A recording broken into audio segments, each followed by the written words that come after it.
Hello everyone, welcome back to League of Legends DFS Esports Breakdown for January the 18th. We have the return of the LCK today, so that should be fun, adding another little fold into the mix as well, so that should be pretty interesting. As you guys can tell, I'm still pretty stuffy and my voice still isn't quite back, so unfortunately this is still not going to be a full strength video, but hopefully it can help you guys out nonetheless. Kind of recapping what's been going on the last couple of days. We've had a couple 2 gamers and stuff, nothing too crazy or noteworthy. I think the last place we left out on was LGD RA. LGD was like the pretty decently sized underdog, and they were not able to get the series. They took the first game, but unfortunately could not wrangle game 2 or 3. I think this is still a pretty decent spot for that underdog call. I'm not too upset about that one at all. You know, when you have your underdog start the series out 1-0 and not able to bring in a second game, it is what it is. It happens. The next one up, OMG, they did not look too competitive in the first game. The second game was a little bit closer, but they definitely had their chances in the second game. They definitely could have turned this series around. But they just weren't able to. RNG got the 2-0. We were definitely on the wrong side of this one. It's been a rough start. It really has been. A lot of the spots and teams that I've been interested in just have not panned out really at all. There's not much more to say to that. It's just I've been wrong. It's been tough, but hopefully we can adapt quickly and turn things around. Fortunately for us in this third one, NIP ended up getting the Swift 2-0. I felt this one coming, so this is like somewhat of a positive glimmer of hopefully some more things to come with some positivity that we got this NIP 2-0 correct. They weren't too big of a favorite, like minus 190, so I feel like getting them right as a 2-0 is still a pretty solid transition there. The games we missed, EDG was a gigantic favorite versus WE. They got the 2-0. Top Esports was a gigantic favorite versus AL. They got the 2-0. And then last night, LNG. This was actually like when I checked the odds, it was actually like a coin flip. I think it ended up going off as a slight LNG favorite. I ended up having LNG in my lineup, but did not end up working out my way either way. I just felt like I kind of liked TT here, except I just had LNG higher in my power rankings.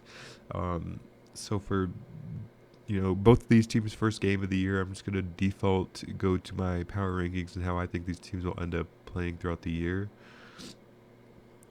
So I just had LNG slightly higher. I feel like they were the slightly better team, and they ended up coming through. Tarzan looked very, very good in this series, as did Scout. Kind of as you could expect from those two names. But I feel like the bottom lane ended up playing okay. Hung was kind of like hit or miss, but LP did okay.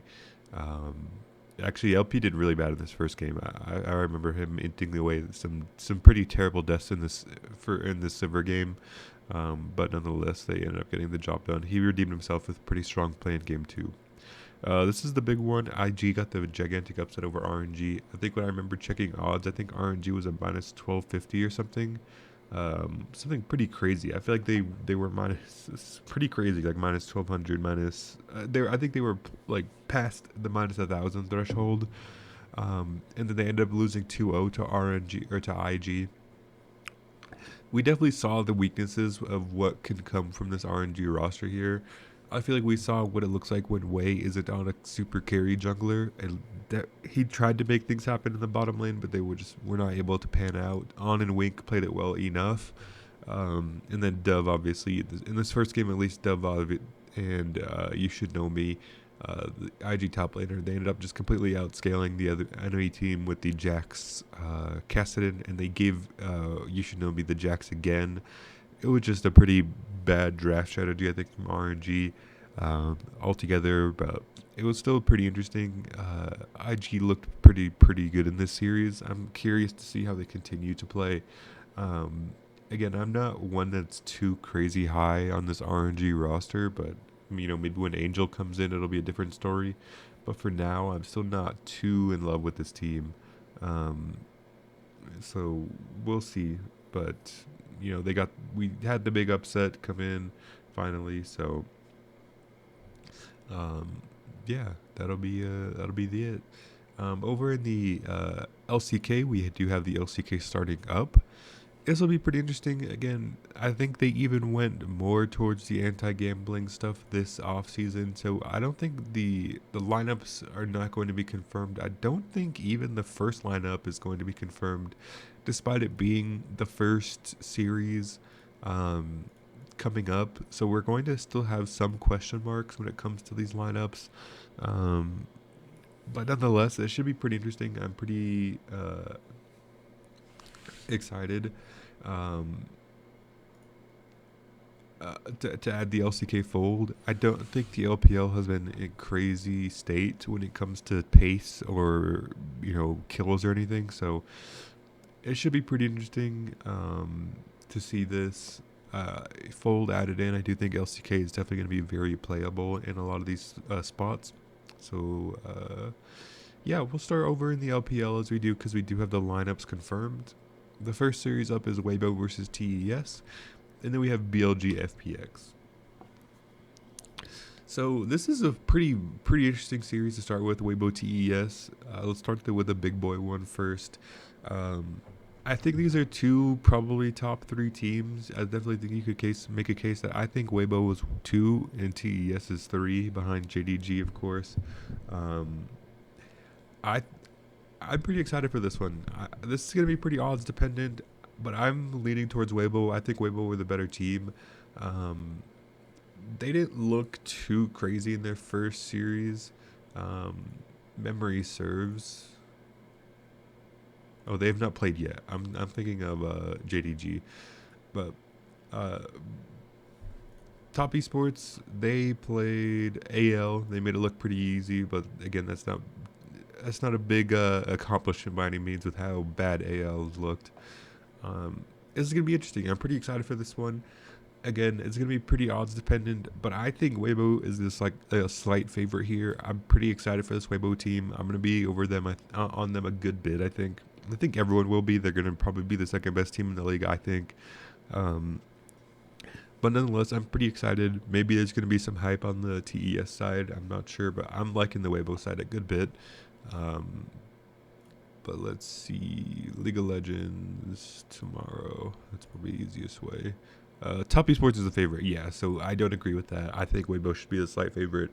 Although this is a close series, it could definitely go either way. I'm leaning towards the Weibo side. I think Weibo is I'm just gonna default back to my power rankings. I had Weibo number 2, TES number 3. Um, I don't think Top Esports showed anything too crazy in their win over AL, so I think I'm just gonna default to the Weibo side here for sure. BLG FPX, I think this one is relatively straightforward in my eyes. I think BLG should be a pretty sizable favorite here. I think BLG proved that they could keep up with some of the best teams in the league when they played JDG that first series. Um, they were kind of a very popular kind of dark horse team. People wanted them to be good, and they actually kind of proved it in that first series. So I'm pretty excited for them. But in the FPX, they lost that series to WE, so not a great start for them.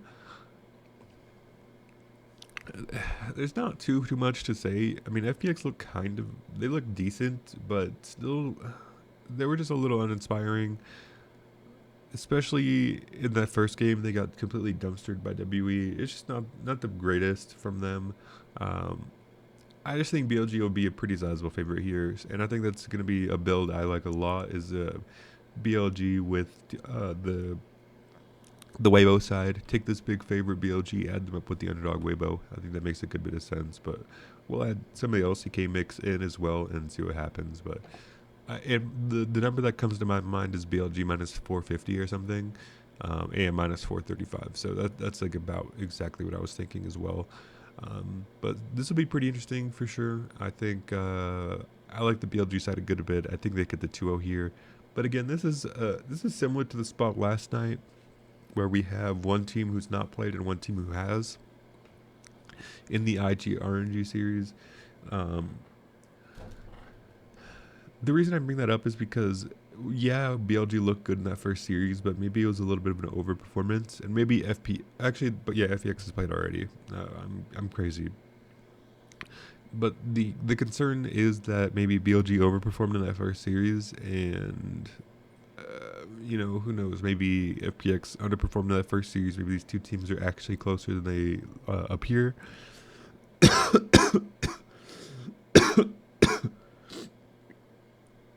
But nonetheless, I like the BLG side. Sorry, guys, my throat is already kind of giving away. We'll head over to the LCK. I do think we have a couple of interesting playable games here. We have Dom1 versus DRX, and we have T1 versus Gen G. Of course, the Dom1 DRX has a lot of roster turnover. They no longer have Kingen, Pioshik, who was it? Zika. I think they kept Barrel. I'm trying to remember, and it was Deft, I think.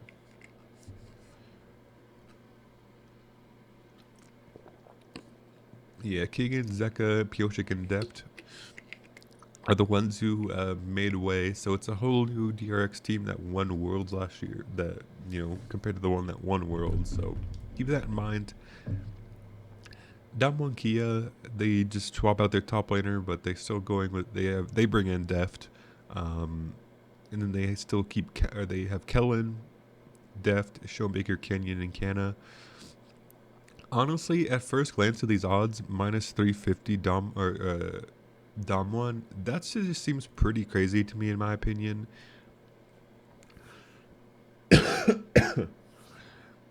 Sorry, jeez, my voice is completely gone. But yeah, long story short, these odds just seem crazy to me. I don't think this Dom1 Kia team is that oppressive. Especially when I look over at the DRX side, they have very capable players. They bring in Duck Dom, former Dom1 AD carry.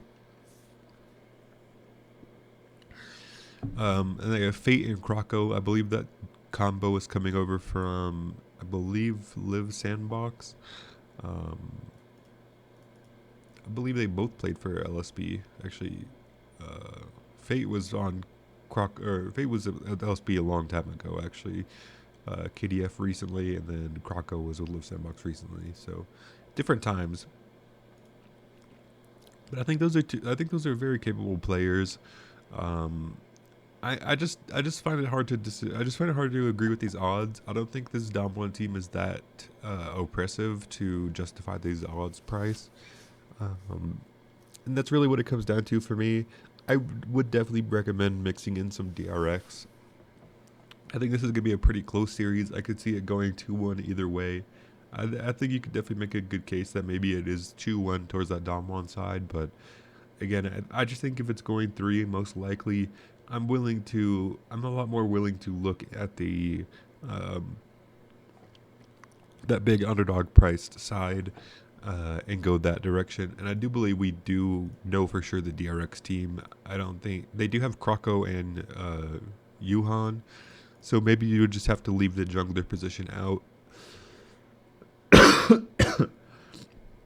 Because there's definitely a world where they end up going to that backup jungler. But the rest of the positions should be fine nonetheless. So I'm fine going with this DRX side for sure. I think this is a pretty solid underdog spot. I don't agree with these odds really at all.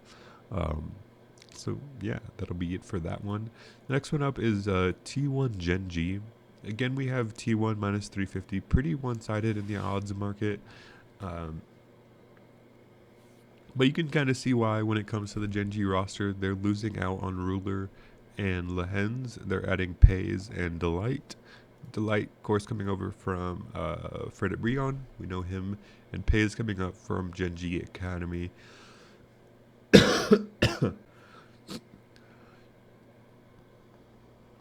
So overall, I don't know. This one is probably just going to be a stay away for me in the first place. I don't see either of these teams playing with too much pace. I think this is definitely going to be the one where I stay away. Um, Either way, but I don't think it's necessarily. If you guys play a ton of lineups, I don't know if it's one I would X out, completely. But for me, I only make a few lineups a night. This is just one where I'm going to avoid it. I think there's a fair too many question marks. Although T1 retained that same roster that they had last year, Zayas, Owner, Faker, Gumyushi, and Karya, I do think T1 are going to get the job done. I think this is probably going to be a T1 2-0, maybe a 2-1 though. I mean, Genji still do have solid top, mid, and jungle. It's just the bottom lane concerns me. Um, but I think this meta is actually pretty good for T1. I think getting Faker on some of these roaming support picks can make things pretty interesting. So,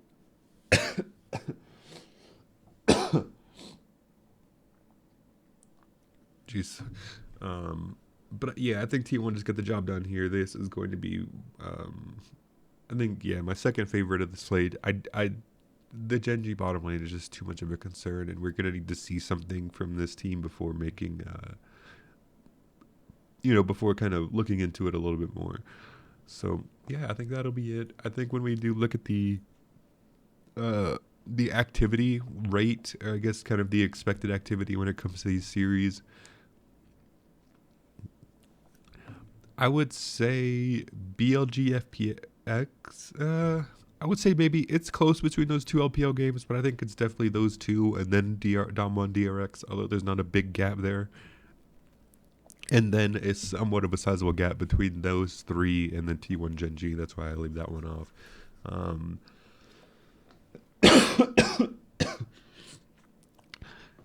but again, I expect LPL to be pretty popular in terms of lineup construction, but I think it's with good reason. We know the starters, we know the league, we know all that stuff. I like pairing up BLG with Weibo tonight. I think it makes a lot of sense. I think you can take it a step further and mix and match BLG, Weibo, and DRX. I think that's a pretty solid recipe tonight. Um, so that's gonna be my game plan. Um, I think yeah, that's pretty much it for me. I'm pretty excited for this one. I think it's gonna be exciting to add in this LCK fold, see how much difference that makes um, when it comes to ownership and all that stuff. So yeah, that'll be it for me tonight.